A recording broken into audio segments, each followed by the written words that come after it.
குளச்சல் வர்த்தக துறைமுகத்திற்கு மத்திய அமைச்சரவை ஒப்புதல் வழங்கியுள்ள நிலையில் இதனால் ஏற்படும் நன்மைகள் என்ன என்பதை பார்க்கலாம்.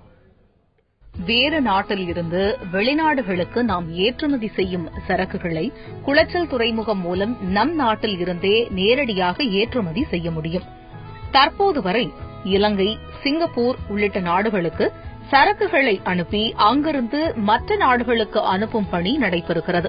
ஒரு இடத்திலிருந்து மற்றொரு இடத்தில் கொண்டு வைத்து அதற்கு பின்பாக நாம் சரக்கு போய் சேர வேண்டிய இடத்திற்கு அனுப்பக்கூடிய காரணத்தால் நம்முடைய நாட்டிற்கு இப்போது ஆண்டுதோறும் ஏற்பட்டுக் கொண்டிருக்கக்கூடிய இழப்பு 1500 கோடி ரூபாய்கள்.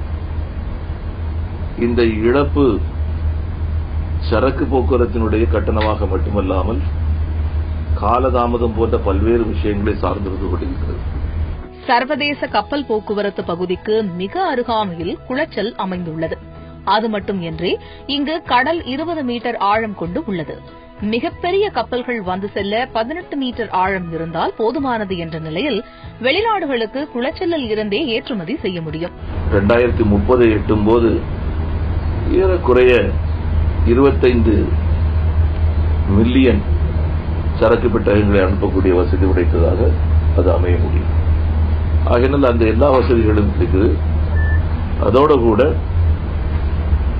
கடல், சர்வதேச கடல் பாதையினுடைய மிக அருகாமையிலே ஏறக்குறைய 10 நாட்டிக்கல் மைல்ஸ் தூரத்துக்குள்ள இது அமையுது. ஆகையினால இது எல்லா வகையிலும் தகுதி படைத்த ஒரு துறைமுகமாக வருகிறது.